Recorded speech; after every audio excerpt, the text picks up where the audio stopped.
Omar Diouf, président zone 8C de l'ODCAV 1 de Dakar. Donc ñu ñëw fii tey waaw li waral tey ñu daje fii mooy dañu organiser benn séminaire boo xam ne bii dañuy wax ci violence dans les stades, particulièrement dans le mouvement nawetaan parce que boo xoolee nawetaan bu njëkk ay moment de partage woon foo kaf ak ree ak ay frères de différents quartiers mais léegi dañ dem ba benn instant enjeu yi dafa yokk jël beneen dimension ñu gis violence yi ni mu ci bëree léegi nag mënuñ ko éradiquer à 100% mais au moins ñu day ñun suñu biir ak les autorités compétentes mën ci waxtaan loolu moo waral tey ñu organiser journée bi. donc en tant que président zone lan ngeen xalaat ne mooy indi violence ci stade bi te lan ngeen xalaat ne bu ko defee dina saafara. waaw moom violence am li koy indi boo xoolee nekkatul sax ci nawetaan kese mais phénomène fait la boo xam fait de société la ci stade yi nag enjeu yi mooy que boo demee tey ba tollu période bi nii élimination directe enjeu day yokk te gars yi duñ nangu ko doon mu dem ñibbi. ak beneen phénomène aussi mooy le pari sportif bi nga xam léegi dafa ñëw jugee ci championnat bi ñëw ci nawetaan bi léegi boobu boole yooyu yëpp nag ak cas de violence yi mooy waral ni violence day bari maintenant solution moom li ci ëpp li ci jiitu moom mooy ñu waxtaan dégager des pistes ak des orientations pour au moins bu ñu ko mënta éradiquer à 100% mu wàññeeku loolu moo waral tey jotaay bi nii. donc violence tamit est-ce que da ngeen fas yéene jël ay daan par rapport ak ñi nga xam ne ñoom ñoo ko def wala. effectivement on l'a fait boo xoolee sax am na match yoo xam ne au niveau de la zone UC amoon na fi équipe bi di ci yoon xeex ci biir terrain xeex bi ba mu am ay blessé la zone di jël ay responsabilité sanctionné équipe yooyu sanctionné leen sportivement ak financièrement. donc léegi ban message ngay dénk ASC yi nga xam ne ñoom nga bokkal zone bi ak ASC yi nga xam ne ñoo nekk Dakar pour ñu mën a sensibiliser ñëw ci nawetaan football xam ni capable foofu rek la bu dee ñu xam ne dañu def waaw ñu xam ne l'essentiel rek c'est juste de participer parce que équipe bi gagné woon daaw bu ñëwaatee ren moom ñëpp ñooy nekk au même pied d'égalité dañu xaar a xam ne lii dañ koy organiser entre frères et sœurs ñu xam ne kaf ak ree la bu jeexee kenn ku nekk delluwaat say activités. bëggoon nañu xam match domaine bi passé. àggul. bëggoon xam ndax match bi dañ koy football wala pour l'instant match bi c'est terminé. waaw non dafa am loo xam ne on a une commission compétente au niveau de la zone muy la CQRP ñoom fait de match ñoom ñoo koy traité je pense que PV yi dana génn juste après la réunion ndax boo jëlee contact ak délégué rek di nga ci am lu leer incha allah merci beaucoup. Okay. Bonjour Ndiawar, Pape Momar Lo, président ODCAV de Dakar. Écoutez, d'abord je félicite la zone 8C d'avoir initié cette journée de partage et de rencontre autour du thème de la violence dans le mouvement navétane, surtout au niveau des Parcelles Assainies. Donc la raison de ma présence, c'est justement participer à cette journée de partage pour apporter un peu le message de l'ODCAV, mais également partager avec eux la toute petite expérience que j'ai du mouvement navétane depuis pratiquement 25 ans autour du département de Dakar. Donc la raison principale, c'est d'abord encourager la zone 8C pour cette très belle initiative qui vient à son heure, qui est un sujet d'actualité.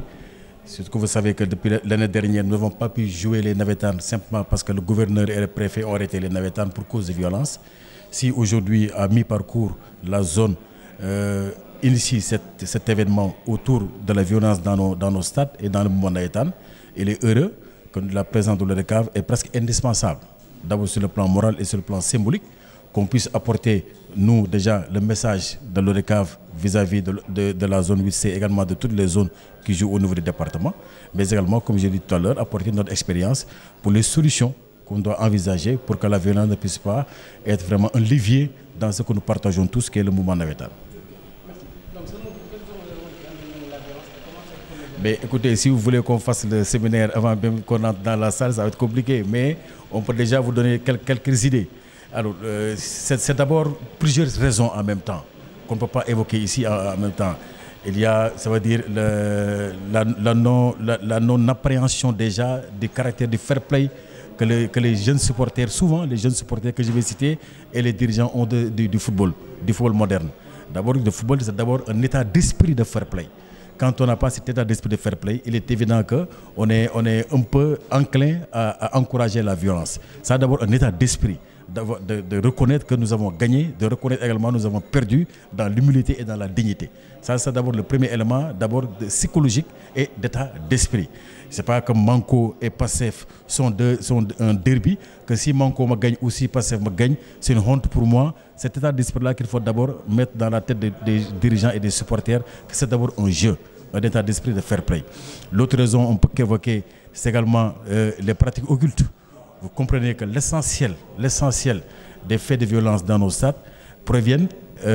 essentiellement des faits de pratique occulte. Dem nga sama camp sànni fa dara, il faut man tam dem sa camp sànni fa dara, un jour en plein match qui va vers le but adverse qui jette un objet kooku bañ ko ñu dóorante et cetera, les supporters dugg ci, c'est également c'est une des sources principales de violence. Mais également la non connaissance des lois de jeu,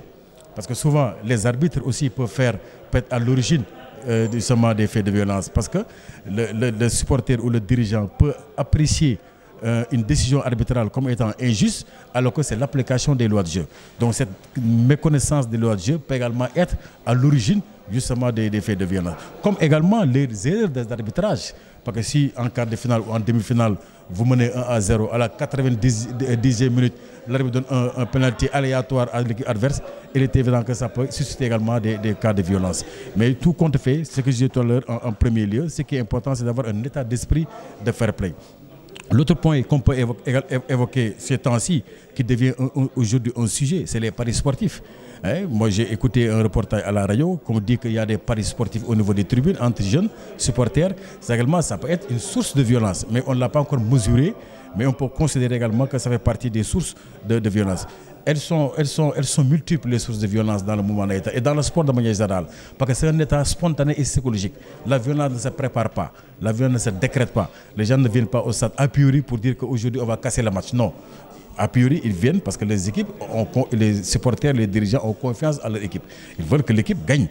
Maintenant, si l'équipe ne gagne pas, c'est là où se situe la problématique. Si l'équipe ne gagne pas, ou si l'équipe n'a pas le résultat escompté en amont dans ma psychologie, c'est à ce moment-là qu'intervient justement l'état d'esprit de fair play et de dignité sportive. Si on n'intègre pas cet état d'esprit de dignité sportive, c'est un état d'esprit de fair play, c'est là où justement c'est l'humain qui parle, c'est la psychologie de l'homme qui parle, qui engendre des violences gratuites, souvent qui sont des méfaits dans ce que nous faisons le mouvement d'État. waaw maa ngi leen nuyu baax Ndiawar wala déjà di la encourager balaa may def dara di la encourager bu baax parce que yow aussi waxuma sa plateforme bi nga créé nawetaan sans violence déjà yow sax ñi yaa njëkk a def séminaire ci loolu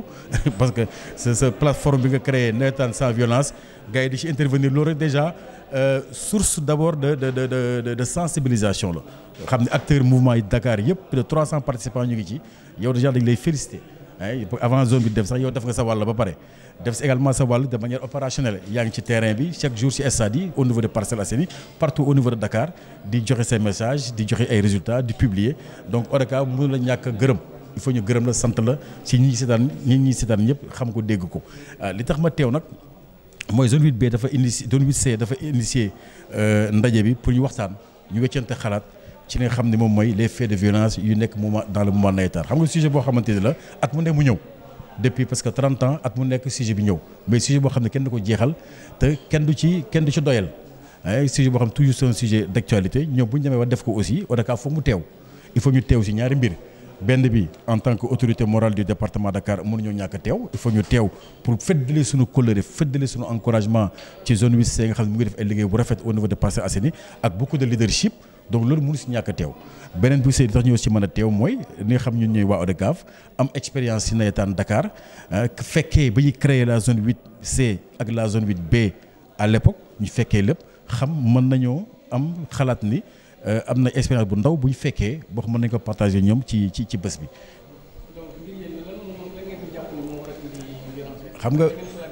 xam nga violence bi dafa bëri façon xam nga bi njëkk bi mooy d'abord état d'esprit maanaam nit ki nu muy réagir xam nga football sport de manière générale bu ñu koy wax foo ak ree la fair play ak dignité sportive ak éthique c'est que booy ñëw ci stade bi boo àndul ak loolu a priori rek da ngay indi ay jafe-jafe. moo tax ma ne premier élément bi mooy d'abord ñu bañ a ànd ak état d'esprit de fair play et d'éthique sportive kuy seetaan sa match à la cool àlli na nga xam ni da ngay gagné wala match nul war ñu gagné la loolu rek moo fa mën a ne te boo demee ak état d'esprit boobu ne man su ma demee parce que ñii waa Pastef lañ wala ñii waa Manko lañ samay dëkkandoo lañ waruñu ma gagné loolu da ngay indi jafe-jafe parce que bu ñu la gagné rek justement yow ak sa cuggal guy si sax biir xol loolu doo ko mën a nangu. moo tax de manière spontanée ak beaucoup vraiment d'irrationalité ngay dem di xeex di xuloo di saaga pour extérioriser sa mer wala say jafe-jafe loolu nag moo tax nit ñi déjà dañu war a am état d'esprit boobu état d'esprit ba nga xamante ni moom mooy état d'esprit positif xam nga loolu ban firnde moo ci gën a am xam nga dañuy dem Coupe du Monde tey jii dañu ñëpp dañu toog seetaan télé buñ ñu gañee doo gis kenn kuy dem si mbedd di xeex di xuloo ku ci nekk ba muy loolu naqari loolu neex yëpp sa kër nga koy defee wala ci angle koñ ba wala ci café ga ak booy yi ngeen waxtaan ne voilà Sadio Mané waroon doon def nii et cetera nga extérioriser sa mer à travers yow na nga gisee match bi mais doo génne di toj kaar doo dem ba Pays-Bas na da ngay dem yàq waa dëkk Pays-Bas parce que mënoo ko def donc état d'esprit boobu nga am nga xam ni football fo la ree la boo ko amul état d'esprit dafay compliqué beneen état d'esprit bi ni ñu war a am mooy d'abord dirigeants yi ak arbitres yi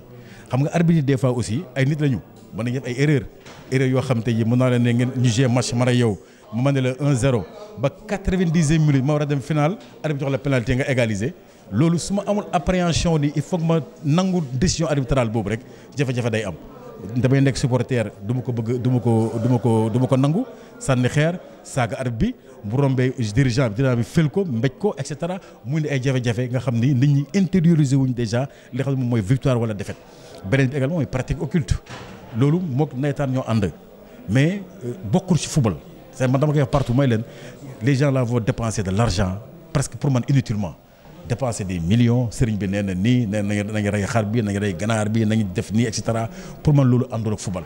la preuve ñun suñu équipe bu gagné tey jii parce qu'on a eu de très bons joueurs qui sont compétitifs moo ñu indil Coupe d'Afrique mais bu fekkee ay xoo kese la wala ay mystique kese moo ñu tax ñu jël Coupe d'Afrique kon gagné nañ ko depuis 1968 suñu première participation mais c'est pas ça le sujet donc nit ñi aussi nañu xam ni que les pratiques occultes bi ñu bëgg a def déjà benn patrimoine au niveau du nawetaan patrimoine la au niveau de nawetaan nga xam ni c'est-à-dire boo ko deful rek pour ñoom équipe bi da nekk dans une situation de faiblesse te loolu aussi dafay indi jafe-jafe c'est pas parce que amoo mystique wala mystique bi saful wala doyul rek day indi jafe-jafe boo ko defee nag